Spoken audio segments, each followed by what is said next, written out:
When the shelter worker scanned the dog's microchip and suddenly went quiet, I thought something was wrong with the machine because moments before, my husband and I were just standing there smiling, talking about dog food brands and whether the collar should be blue or red, and I was already imagining this tired, brown-eyed dog sleeping at the foot of our bed, finally safe, finally chosen. But then the woman looked up at me with a strange softness in her eyes and said my childhood address out loud. And the sound of those words felt like someone gently but firmly pressing on an old bruise I did not know I still carried.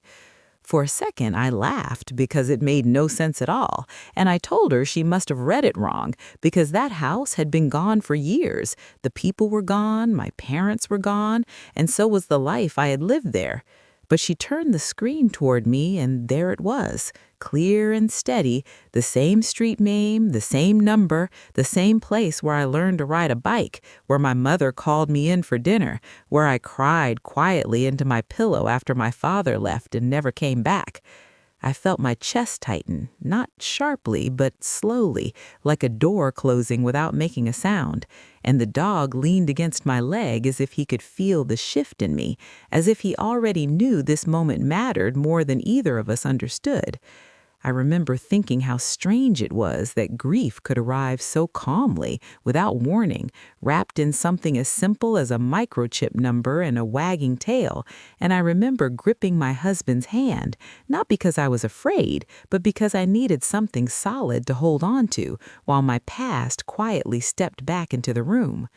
The shelter worker apologized, thinking she had upset me, but she had not done anything wrong, because sometimes the truth does not arrive with noise or drama. Sometimes it arrives gently, asking to be acknowledged, and all I could do was nod and whisper that the address was real, that it was mine, or at least it had been once, in a life I had packed away neatly and labeled finished.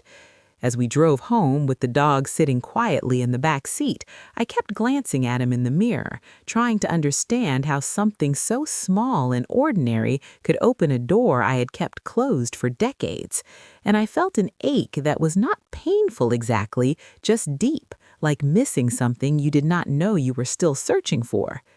That house had been the center of my childhood, and also the place where everything fell apart, where laughter slowly thinned out, where my mother learned how to be tired in a way sleep could not fix, and where I learned how to grow quiet so I would not make things worse. And hearing that address again made all of it come rushing back, not as sharp memories, but as a soft flood of feelings that had never really left me.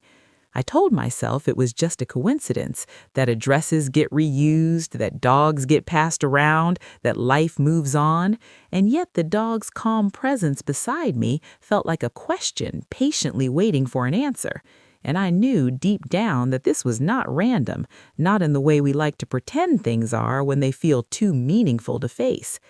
That night, as he curled up on a blanket near my feet, I watched his chest rise and fall, and I wondered where he had been before the shelter, who had loved him, who had lost him, and why his story had somehow folded itself into mine, carrying a piece of my past back to me when I had long stopped asking for it.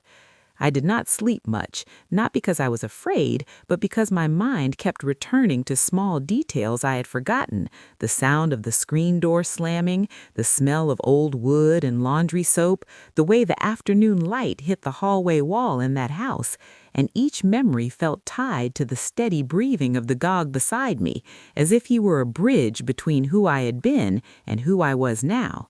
By morning, I knew something inside me had shifted, quietly but completely, and that adopting this dog was no longer just about giving him a home, but about facing a part of myself I had learned to live without, a part shaped by that address, by that house, by the love and loss that once lived there. And though I did not yet know how deep this connection went, I could feel that this gentle, unexpected beginning was asking me to listen, to remember, and to open a door I had once closed to survive. By the second day, the feeling that something unfinished had followed us home became impossible to ignore because every time the dog lifted his head or shifted his weight, I felt as though he was listening for something familiar, something he could not quite place but somehow remembered. And that quiet attentiveness stirred something deep inside me, something that had nothing to do with logic and everything to do with memory. I watched him carefully as he explored our house, noticing how gently he moved, how he paused at doorways as if waiting for permission, how he circled twice before lying down, and it struck me that he behaved like a dog who had known rules, structure, and kindness once, even if life had later taken those things away from him. My husband tried to keep things light, joking about how strange coincidences happen all the time, but even he grew quieter as the hours passed because there was a weight in the air that neither of us wanted to name too soon, a sense that this adoption was not random, that something had been returned to us without explanation.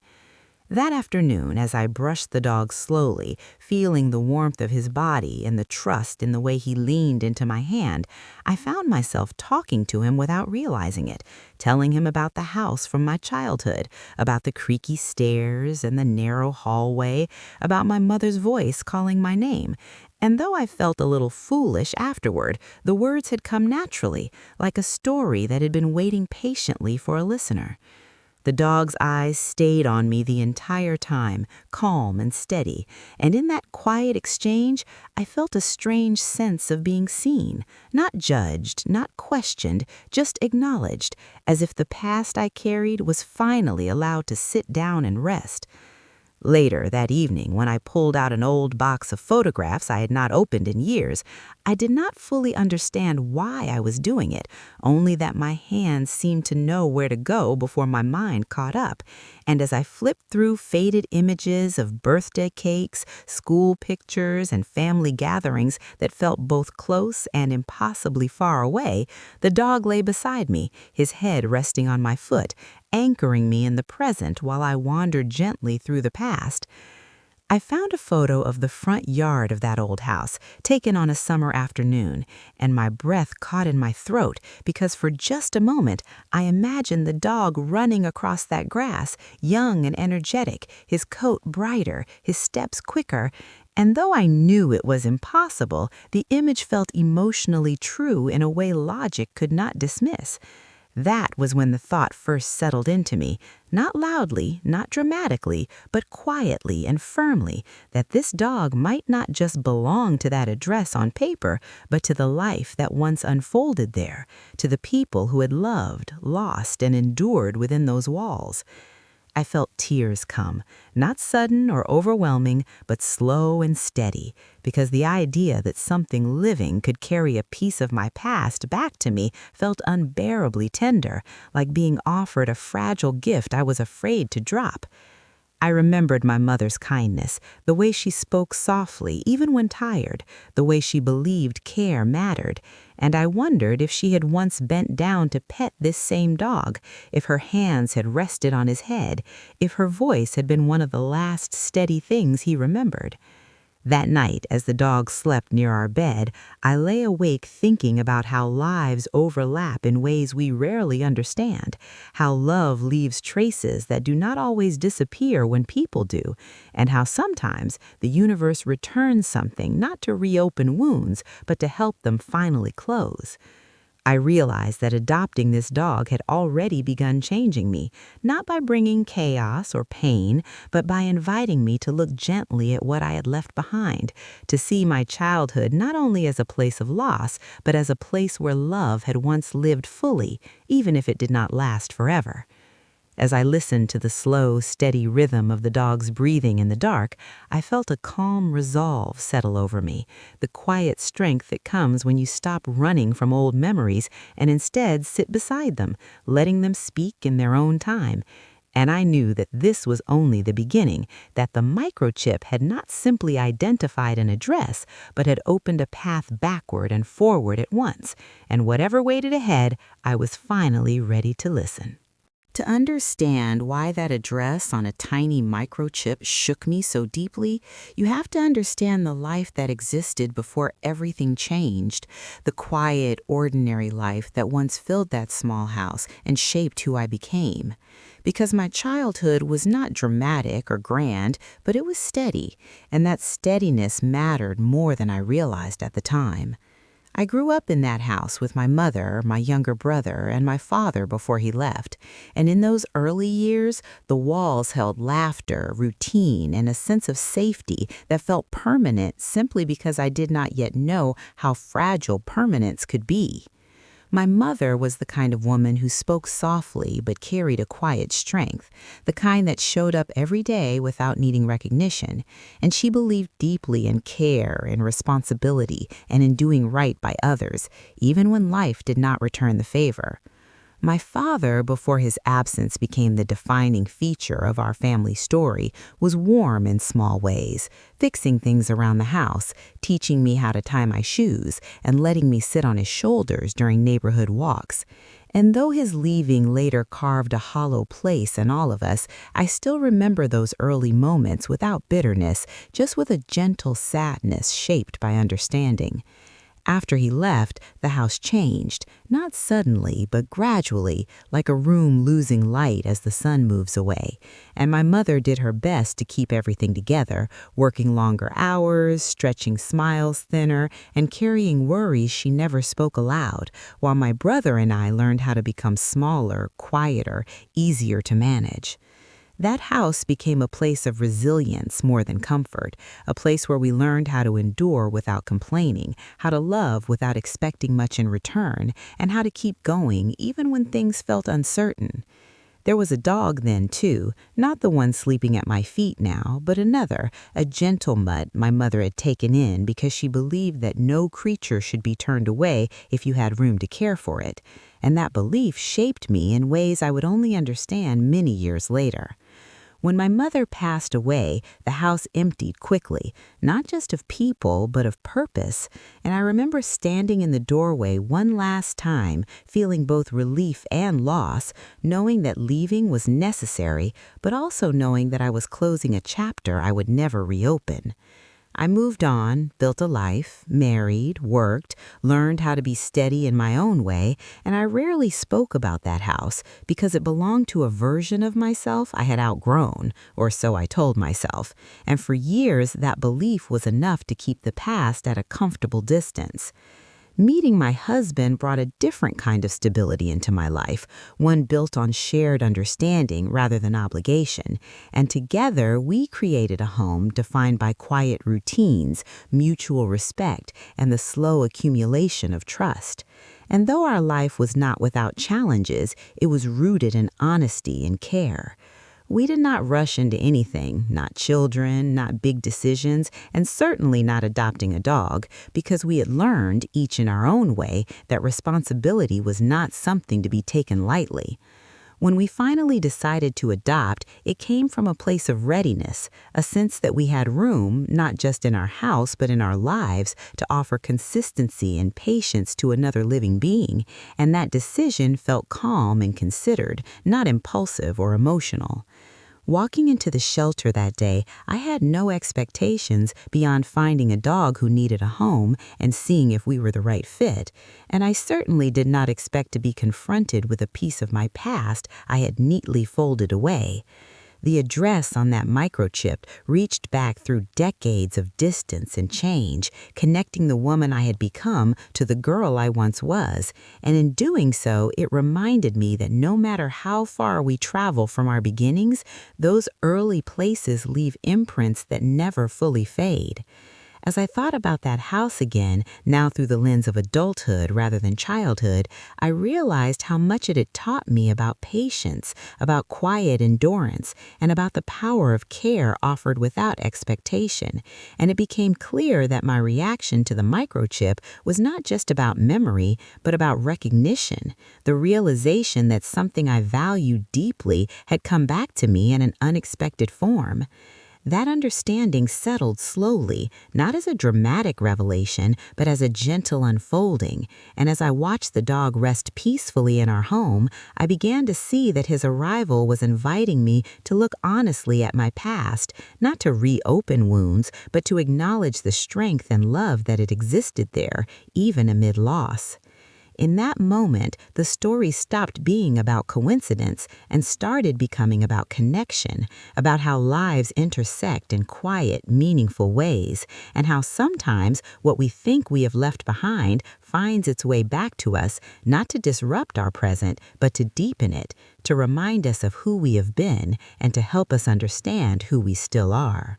As the days pass, the dog settled into our home with a gentleness that felt earned rather than learned, and watching him move through our rooms stirred memories I had not touched in years, not sharply, but softly, like a hand resting on your shoulder when words are not needed. He chose quiet corners, preferred warm light, and responded to kindness with an immediate, almost cautious trust, and those small behaviors told a story of a life shaped by care and loss in equal measure,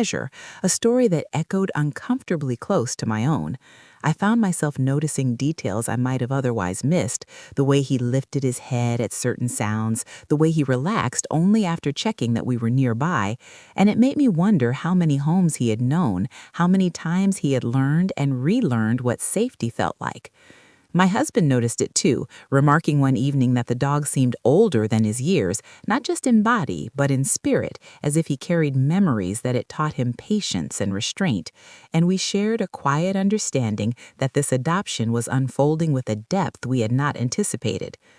One afternoon, while organizing paperwork in a drawer, I came across an old envelope with my mother's handwriting on it, something I had kept without revisiting for years, and without quite knowing why, I placed it beside the dog's bed, as if bringing two pieces of my life into the same space might help me understand them better. That simple act stirred emotions I could no longer avoid, because it became clear that this dog was not just connected to an address, but to a version of myself shaped by that home, by the woman who raised me there, and by the values she lived by even when life grew difficult. I began telling my husband more stories about my childhood, small moments I had never thought to share before, like how my mother used to leave the porch light on late into the night, or how she believed that routine was a form of love. And as I spoke, I realized that I was not just remembering, but reclaiming parts of myself I had learned to keep quiet. The dog listened in his own way, lifting his head when my voice softened,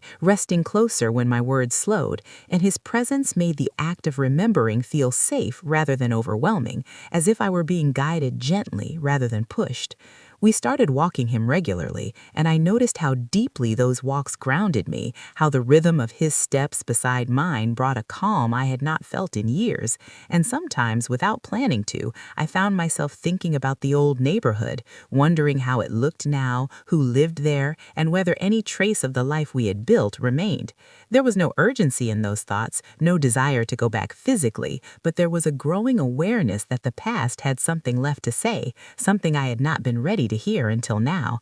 At night, when the house grew still, I would sit quietly with the dog resting near me, and I would reflect on how life has a way of circling back, not loudly, not dramatically, but through small, meaningful intersections that invite reflection rather than demand action.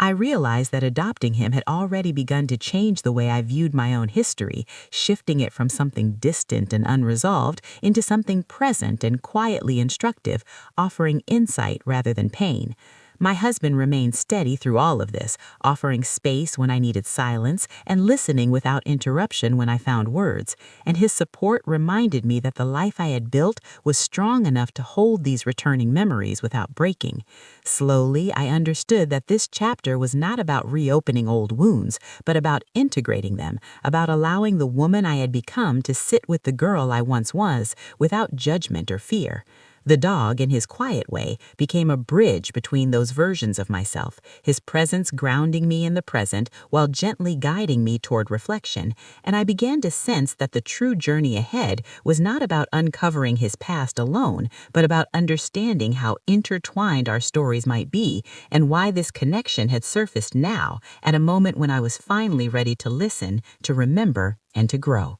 As the days stretched into weeks, small tensions began to rise, not with anyone in our home, but within myself, because the dog's connection to my childhood home stirred questions I wasn't sure I was ready to answer, and each moment with him brought both comfort and unease, a strange mix that left my heart unsettled yet alert. I noticed that every time I mentioned the old neighborhood or my parents, his ears would perk up, as if he recognized more than I dared to hope. And while this was endearing, it also made me painfully aware of how much time had passed, how much had been lost, and how fragile the threads of memory really are. I began keeping journals, writing down observations about him, the way he reacted to old scents, to creaking floors, to familiar phrases, and slowly, almost imperceptibly, a pattern emerged that suggested he had indeed spent part of his life in the home that had shaped me,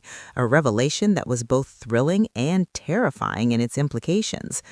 Conversations with my husband became tinged with caution. I found myself hesitating before speaking about certain memories, afraid that he might misunderstand my reactions, that my nostalgia would seem irrational or obsessive. And I noticed that even he was unsure how to respond, walking carefully between support and silence, wanting to be present without interfering. One evening, as I read aloud a passage from an old diary describing my mother's care for the dog we once had, the new dog suddenly froze, ears forward, eyes focused, and a shiver ran down my spine because it was as if he were remembering, recognizing a world I thought only existed in faded ink. That moment sparked an unexpected intensity in our home. I became protective of him in subtle ways, watching him constantly, feeling a sense of responsibility that was larger than ordinary pet ownership. And my husband gently reminded me that he was just a dog, that coincidences happen, yet the look in my eyes and his behavior suggested that something else, something deeper, was at play.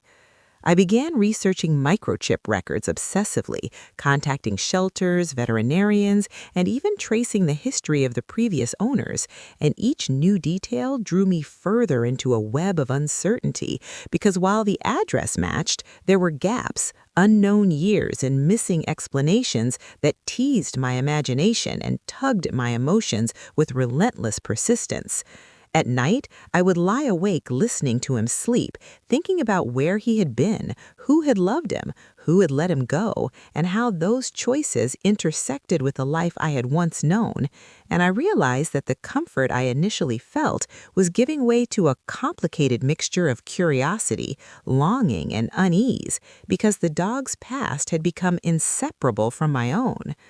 Small arguments began to appear too, subtle but persistent, with my husband questioning whether I was pushing too hard, whether I was reading too much into a simple adoption, and I, in turn, felt a quiet defensiveness, as if any skepticism of the connection he and I shared was a skepticism of the validity of my memories and emotions, and those tiny moments of tension highlighted how fragile the line between past and present had become. I started to dream about the old house, the dog I had once known, and the life we had lived there, and sometimes I would wake with a knot in my chest, unsure whether it was grief for the past, concern for the present, or a strange mixture of both, because the dog's presence had awakened a part of me I had long kept tucked away, a combination of love, responsibility, and unresolved longing. Even simple tasks became infused with subtle anxiety. Feeding him, walking him, and introducing him to new smells or sounds carried an undertone of vigilance, because I sensed that his reactions might hold keys to his unknown history, and I was desperate to understand without frightening him, to bridge the gap between who he had been and who he had become. Each time I glanced at a photograph from my childhood home, I imagined him in those frames, connecting dots that might never fully align, and that act of imagining created a tension between certainty and hope, between comfort in the familiar and fear of disappointment. The dog's behavior grew increasingly nuanced. He would pause at corners that reminded me of old hallways, tilt his head at phrases I used in my mother's voice, and lean against me at moments when I spoke softly about the past. And with each subtle cue, I felt both closer to understanding and more painfully aware of how much I did not know. Even when visitors came, I would notice his attention linger on certain directions or sounds, a quiet insistence that there was more for him to remember, and each instance deepened the internal conflict I carried because every small clue was a thread that wove together memory, imagination, and the undeniable reality of the dog at my side. I began to oscillate between joy and anxiety, a slow-burning tension that shaped my days, as the possibility that this dog truly belonged to my childhood home became increasingly difficult to ignore, and the more I explored the details, the more I realized that understanding him fully might require confronting truths about my own past I had long avoided, truths about loss, love, and the small, tender connections that survive even when we believe they are gone. The tension grew not only within me, but quietly in the rhythm of our household, because every time I saw the dog react to something familiar, a particular sound, a scent, the pattern of light in the room, I felt a tug at memories I had tried to store safely away, and that tug was both exhilarating and frightening, as though the past had returned to ask for attention I was not sure I was ready to give.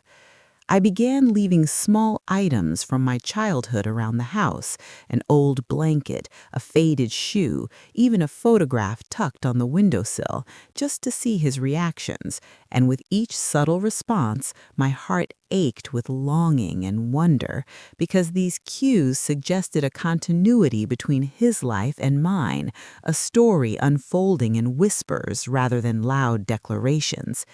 My husband noticed the way I lingered on every glance, every tilt of the dog's head, and gently suggested we slow down, reminding me that I might be projecting, imagining connections that were not real. But I could not help it, because it felt as if a thread had been handed back to me, a thread that I had lost decades ago and that now demanded I follow it. I started spending hours online looking for past owners, for veterinary records, for anything that could explain the dog's journey. And sometimes I felt a surge of hope, only to be met with dead ends that left me staring at the ceiling late at night, heart heavy, wondering whether this was meant to be discovery or simply longing dressed up as coincidence. The dog became my silent companion in this obsession, his calm presence allowing me to sit with my thoughts, yet reminding me at every turn that the past is not fully ours until we understand it, that the smallest detail, a bark, a step, a glance, can carry meaning we are only beginning to perceive. I began imagining the dog in my childhood home, playing on the porch, sleeping in the corner where our first dog once lay, and those imagined moments were both comforting and painful because they made the absence of those years painfully tangible, and yet they made me feel alive in a way I had not experienced in a long time, as though the past and present had begun a quiet dialogue I could barely keep pace with. Subtle disagreements started to surface with my husband, not over him or the dog directly, but over the urgency I felt, the need to uncover more, to know every detail. And each time I pressed, I noticed his eyes cloud slightly with concern, worry that my curiosity might tip into obsession, worry that the emotional weight of this connection could overwhelm us both. I would apologize, and yet the pull remained irresistible because every reaction the dog had, every moment of recognition, or what I interpreted as recognition, felt like a key to unlocking a part of my life I had long ignored, a part tied to loss, love, and the simple, ordinary details of a childhood home that had shaped me without fanfare. At night, I would sit by him, stroking his coat, whispering stories about my mother, about the yard, about the creaking stairs, and he would look up at me with those brown eyes, patient, steady, and as the weeks passed, I realized that his quiet companionship was transforming my approach to my own memories, coaxing me to face them fully rather than tuck them away again. Each discovery, each small interaction carried a weight that was difficult to articulate because I was navigating the space between hope and fear, between the life he had lived before and the life he now shared with me. And I began to understand that this tension was necessary, a prelude to deeper truths that had not yet been revealed. I found myself laughing quietly at certain coincidences, like the way he would approach old furniture or follow the path of sunlight across the floor, and then sighing with a heaviness I could not name, because joy and sorrow were now intertwined, inseparable, and every small moment reminded me that the story unfolding in our home was far larger than I had anticipated, stretching across decades and asking questions I did not yet know how to answer. And so the rising conflict became a constant companion, a subtle but persistent pressure that shaped my days, made ordinary tasks feel charged, and kept my mind alert, for I knew that at any moment the next clue might arrive, the next recognition might pierce the calm, and I would be forced to confront the truth of where this dog had come from, who he had been, and why our lives had intersected in such an extraordinary, inexplicable way, leaving me simultaneously anxious, hopeful, and achingly aware that the journey ahead was only just beginning. It happened one quiet afternoon, a day that seemed ordinary until it was anything but, because the shelter called with more details about the dog's past, and as I listened, my chest tightened with a mixture of disbelief, fear, and anticipation that made it hard to breathe, yet impossible to look away. They had located previous records showing the dog had belonged to a family in my childhood neighborhood, and the names matched people I remembered from my early years, names I had not thought of in decades, names that brought memories rushing back with vivid clarity. I remembered holding the phone with trembling hands, my husband standing beside me, silent, sensing the gravity of the moment but careful not to interrupt, as the voice on the other end recounted veterinary visits, a change of ownership, and a series of moves that mirrored the story of the house I had grown up in, until it became undeniable that this dog had indeed walked the same halls I once had slept under the same sunlight, had been part of the small world that shaped my childhood. The realization struck me like a gentle but insistent wave, bringing tears I did not resist, because it was not just the confirmation of the dog's origin, but the profound understanding that time, loss, and separation had not erased the connections between lives, that even when years stretch into decades, some bonds persist, quietly waiting to be recognized. I remembered the porch, the yard, the garden where my mother had taught me patience, and I imagined this dog there, young, curious, alive, a companion I had never seen grow up, yet now inexplicably returned to my life, carrying pieces of that past with him.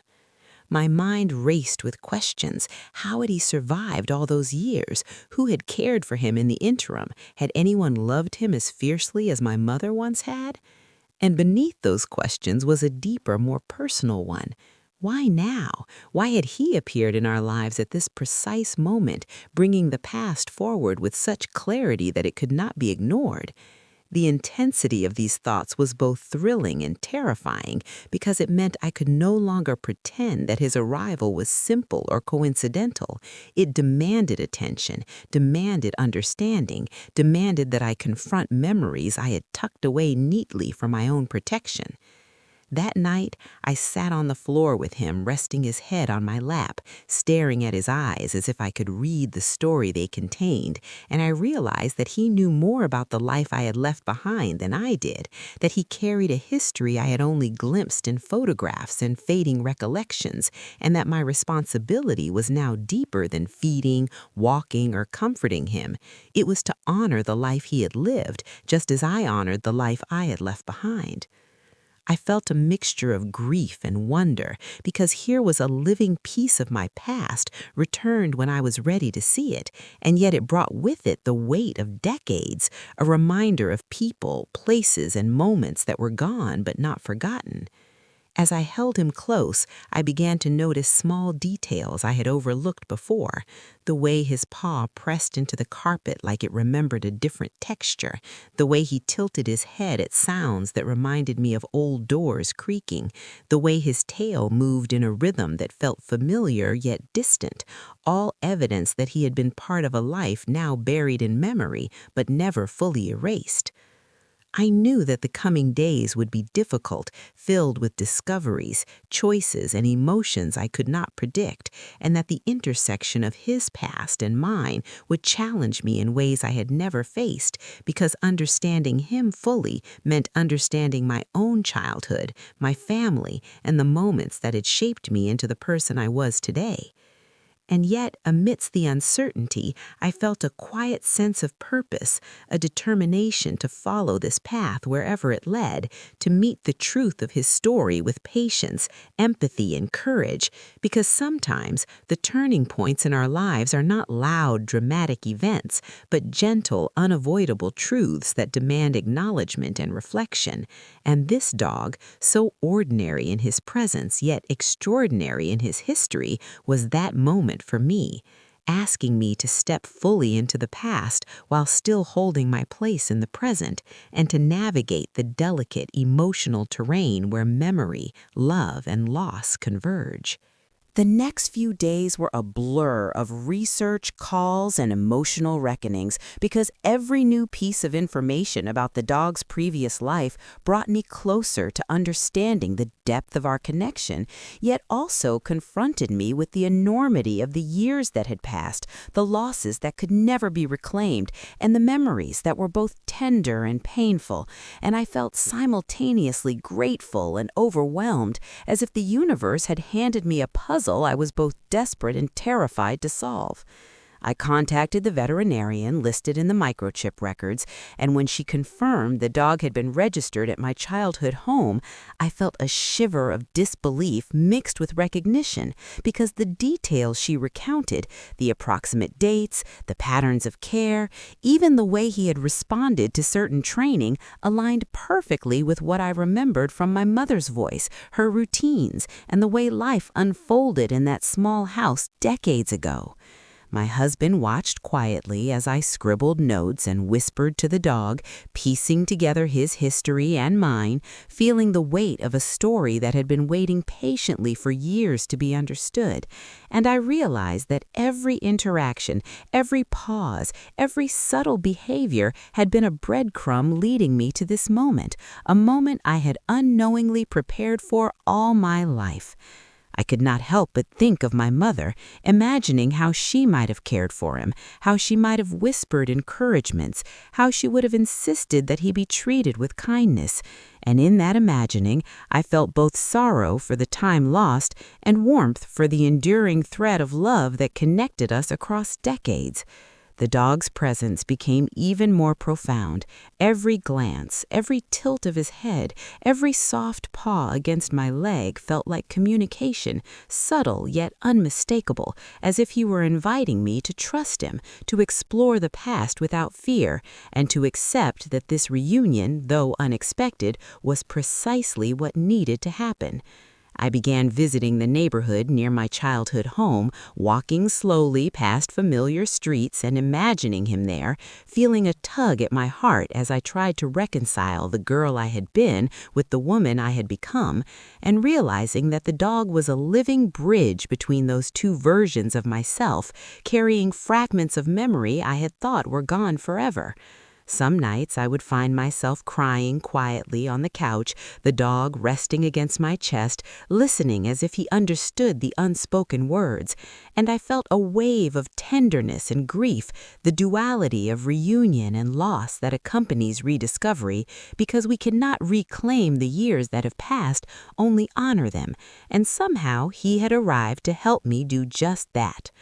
There were moments of doubt, of course, when I questioned whether this connection was real or a trick of my mind, when I feared that hope might mislead me into inventing significance where none existed. And yet, every small confirmation, every record, every microchip detail, every subtle behavior reinforced the truth, leaving no room for denial, and compelling me to face both the beauty and the fragility of what had returned to my life.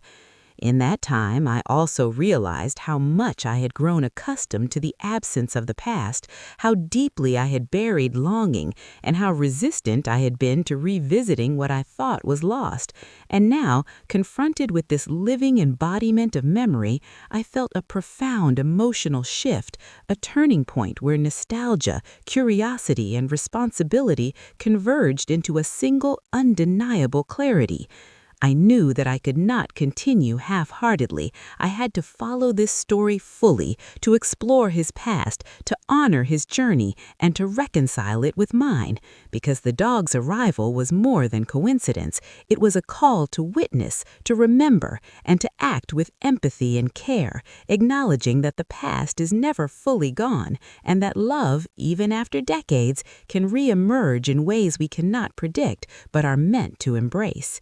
And as I held him that evening, feeling the weight of his body and the rhythm of his steady breathing, I understood that everything had changed, that our lives had intersected at this precise, miraculous point for a reason, and that moving forward would require courage, patience, and a willingness to navigate the delicate emotional path where memory, discovery, and the present converged. Because sometimes the turning point is not a single event, but the slow recognition that life has handed us a gift disguised as coincidence, waiting for us to accept it fully. In the days that followed, the pace of our lives shifted quietly but unmistakably because the dog's presence had become a living reminder that some connections are deeper and older than time itself, and every glance, every nuzzle, every soft paw against my hand carried meaning I could not ignore, meaning that demanded reflection, patience, and a gentle reckoning with the past. I began creating a small routine that connected him to the fragments of his earlier life, setting aside certain corners of the house where sunlight fell the way it had in my childhood home, keeping blankets and toys that reflected patterns of care he had once known, and speaking to him softly about memories he could not yet articulate but seemed to recognize through his calm, attentive gaze. And through these acts, I felt the weight of decades gently lift from my heart, replaced by a profound sense of purpose. My husband, ever steady, supported me with quiet observation, helping me navigate the delicate balance between honoring memory and remaining grounded in the present, reminding me to breathe when emotions threatened to overwhelm, and offering his presence without judgment whenever I needed it most. And in his steadiness, I felt a renewed capacity for trust, not only in him, but in life itself. I began piecing together the dog's history more thoroughly, visiting former neighbors, speaking with long-forgotten friends of my childhood family, and in each conversation I felt the past expand and fold into the present in ways I could not have anticipated, realizing that the dog had carried with him not only the traces of a house, but the echoes of love, loss, and daily life that had shaped me in ways I was only now fully beginning to understand. Some days were quiet, reflective, almost meditative, as I watched him explore corners, sniff familiar scents, or respond to my voice with subtle recognition, and those moments reminded me that healing and reconciliation are not always dramatic or sudden. They can arrive in the softest, most ordinary gestures, unassuming but powerful in their cumulative effect. I began documenting everything in careful detail, not merely for record keeping, but as an act of reverence, honoring the journey that had brought him back to me, the way a historian might treat a rare artifact. And in doing so, I realized that caring for him was also a way of caring for myself, of integrating the woman I had become with the child I once was, of allowing memory and present to coexist rather than compete. There were challenges, too, moments when questions loomed larger than answers, when gaps in the dog's past felt frustratingly opaque, when I feared that the story would never fully make sense. And yet, the patience required in those moments strengthened something inside me, a quiet resilience, a willingness to stay present in uncertainty, and a recognition that love does not demand full understanding to be valid, true, and transformative. Slowly, the weight of the past began to feel less like a burden and more like a guide, a roadmap stitched into the life of a dog whose presence had become an unexpected bridge across decades, teaching me lessons about endurance, empathy, and the invisible threads that connect lives across time. I began revisiting old photographs, gently comparing them with his features, recalling faint smells, sounds, and routines, and with each comparison, I felt an emotional clarity that was both humbling and liberating, because it reminded me that memory is not static but alive, and that even what has been lost can find new life when approached with tenderness and care. The more I understood him, the more I recognized how much my own story had been shaped by seemingly ordinary moments: sunlight through a window, a mother's quiet voice, a dog's loyal presence, and I realized that his return was not just a coincidence, but a profound lesson in the persistence of connection, in the endurance of love, and in the subtle ways the past continues to inform and enrich the present. Each day, I found myself less focused on what could never be reclaimed and more attuned to what was possible: the quiet rebuilding of trust, the nurturing of companionship, the patient acknowledgement of history, and the simple joy of presence, both his and mine. And as I watched him sleep peacefully one evening, tail curled, chest rising in steady rhythm, I felt a deep sense of gratitude, not merely for the dog, but for the way his return had opened a space within me, a space where memory, reflection, and love could coexist without conflict, a space where the story of my childhood home, once folded away and forgotten, could live anew, softly, quietly, yet powerfully, shaping who I was now and who I might yet become. As the weeks unfolded, the connection between the dog and my past became increasingly tangible, not in dramatic revelations, but in the small, everyday rhythms that made life feel quietly extraordinary. And I began to understand that the real gift he carried was not simply memory, but presence, the capacity to embody a history that was mine and yet larger than me, stretching across decades and touching people I had long stopped thinking about. Each morning, I would wake to his gentle nudges and soft whines, small reminders that life continues even as it carries echoes of what once was. And as I fed him, walked him, or simply sat beside him, I noticed patterns, preferences for certain spaces, reactions to specific sounds, subtle behaviors that aligned uncannily with the routines of my childhood home. And these observations filled me with a quiet awe, because it was as if he had been waiting all these years to remind me that memory, love, and care do not fade entirely, even when separated by time and distance. I started writing letters to myself about the experience, documenting the minutiae of his actions, my reflections, and the emotional resonance of each day. And in doing so, I felt a clarity of mind that had been absent for years, a gentle unfolding of insight that allowed me to approach both my past and my present with compassion,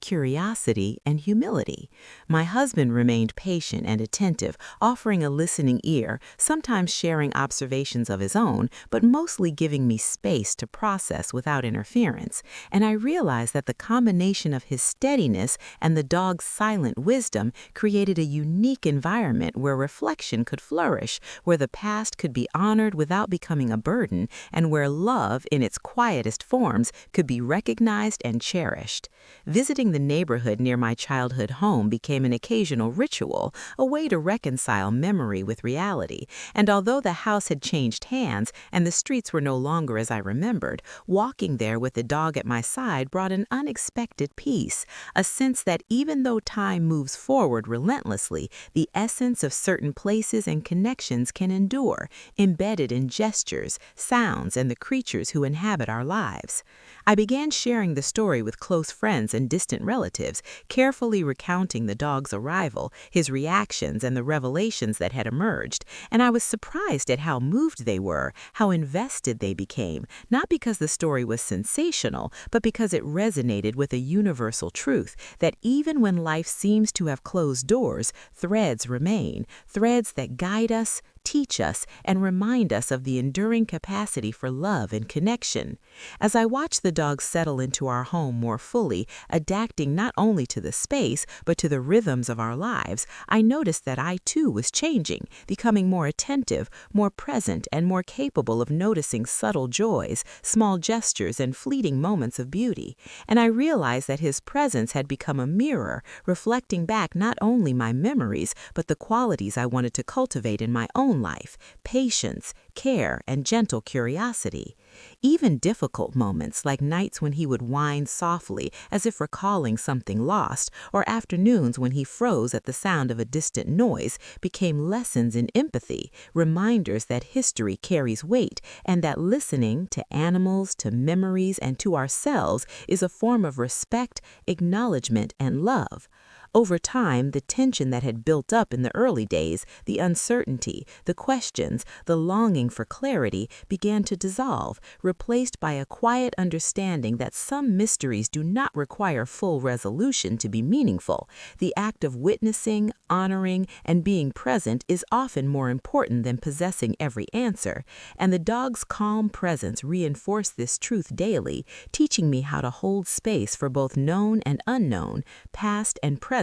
grief and joy. By integrating him fully into our lives, allowing him to choose favorite spots, to respond to familiar cues, and to form new bonds, I realized that we were co-creating a story that honored his past while embracing our present, a story that was neither entirely mine nor entirely his, but shared, alive, and evolving, and that this shared story had the power to heal, to reconcile, and to transform in ways I could not have imagined when I first held the Microchip's confirmation in my hands. And so, as I watched him sleep peacefully one evening, the golden light of late afternoon spilling across the floor, I felt a profound sense of resolution, a soft, enduring certainty that even the most fragmented pasts can be woven into the present with care, that love persists in forms subtle and unexpected, and that the dog, once lost, now found, was a living testament to the resilience of memory, the endurance of connection, and the quiet power of being present, fully and attentively, in the lives we are given and the histories we carry. The days and weeks that followed settled into a rhythm that felt both ordinary and extraordinary, because the presence of the dog in our lives had become a quiet reminder that life is shaped as much by the small, attentive moments as it is by dramatic events, and that connection, once lost, can sometimes return in forms we never anticipated, carrying lessons, memories, and tenderness that speak louder than words. I found myself noticing the light in the mornings, the way it fell across the floor where he liked to nap, and I realized that these simple details had become markers of continuity, subtle yet profound anchors in a life that had always moved quickly, often too quickly to appreciate the small, sustaining gestures that truly matter. We spent mornings together, walking slowly through our neighborhood, observing the trees, the sounds of children at play, the rustle of leaves. And in those moments, I felt a gentle peace, as though the dog had brought with him not only his own history, but a permission for me to slow down, to notice, and to reflect. And I began to understand that the past is not a burden to carry alone, but a companion whose presence can be welcomed when we choose to honor it rather than resist it.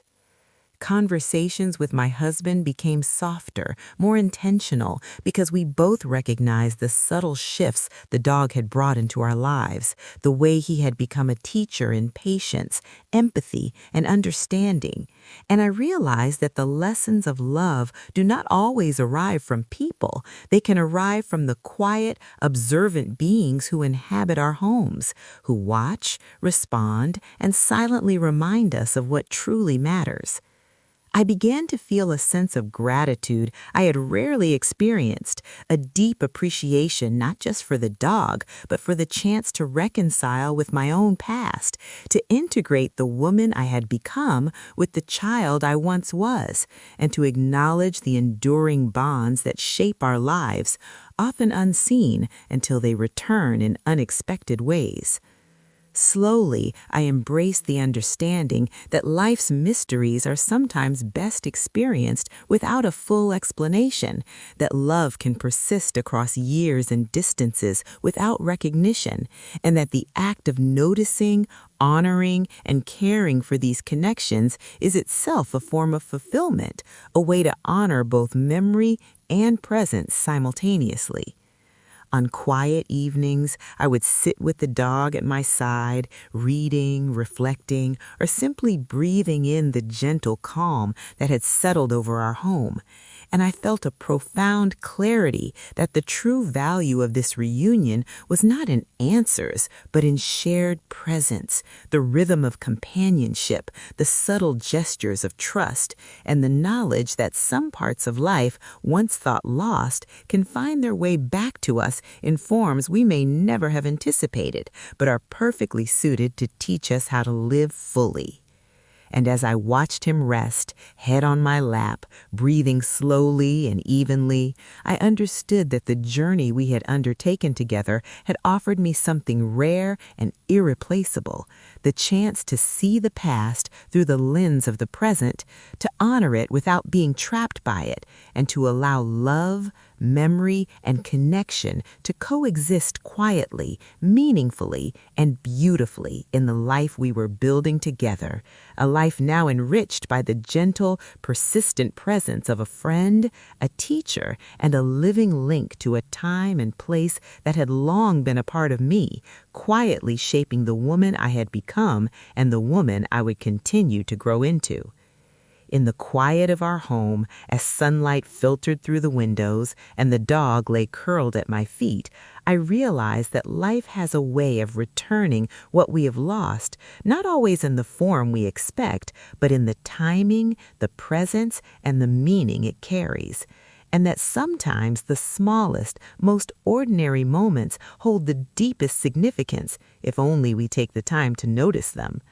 I thought about my childhood home, the love and care that had shaped me there, and the years I had spent imagining what might have become of the small, faithful creatures I had once known. And in that reflection, I understood that reunions are rarely about reversing time. They are about integrating what was with what is, allowing past and present to coexist in harmony, and finding peace in the continuity of life even after decades of absence. The dog, in his quiet, patient way, had become a bridge across time, connecting me to memories I had long stored away, and teaching me that understanding and love can persist even when circumstances separate us, and that it is never too late to honor the threads that tie us to the people, places, and beings who have shaped our lives. Each day with him reinforced the lessons I had learned from my mother, from my childhood, and from the simple acts of care and attention that endure quietly yet profoundly. patience, empathy, consistency, and the willingness to show love without expectation, understanding that even small gestures can ripple across time, influencing not only the present but the very structure of memory, connection, and belonging. I felt a gentle pride, not in myself, but in the resilience of life itself, in the way stories return to us, in the way relationships, even those once thought lost or forgotten, can reemerge to teach, guide, and comfort. And I understood that the true meaning of this experience was not the dog's past alone, but the opportunity to embrace the past as part of my present, allowing both to enrich the narrative of our shared lives. In the quiet evenings, as I stroked his fur and felt the steady rhythm of his breathing, I realized that the lessons of patience, love, and understanding extend beyond the human experience, and that sometimes the most profound teachers arrive on four legs, carrying decades of memory and resilience, silently inviting us to open our hearts, observe carefully, and integrate the beauty of what has been into the life we continue to build. The dog had returned a part of my past I had thought unreachable, and through him I had found a pathway not only to reconciliation, but to deeper presence, to awareness of the ordinary miracles that occur in our everyday lives, and to the recognition that love, care, and connection can transcend time, distance, and absence, returning when we are ready to receive them, fully and attentively, with gratitude and humility. As I watched him settle into our home, peacefully dreaming, I felt a profound stillness, a certainty that the journey we had undertaken together through uncertainty, tension, discovery, and reflection had arrived at a place of quiet fulfillment, not because every question had been answered, but because the heart had learned to recognize and cherish the enduring threads of life, memory, and love, and I understood with a soft, unwavering clarity that this experience, tender, unexpected, and deeply moving, had forever changed the way I would approach my past, my present, and the invisible bonds that shape the lives we share, teaching me that sometimes the most extraordinary returns are not loud but whispered, steady, and profoundly life-affirming in their quiet presence.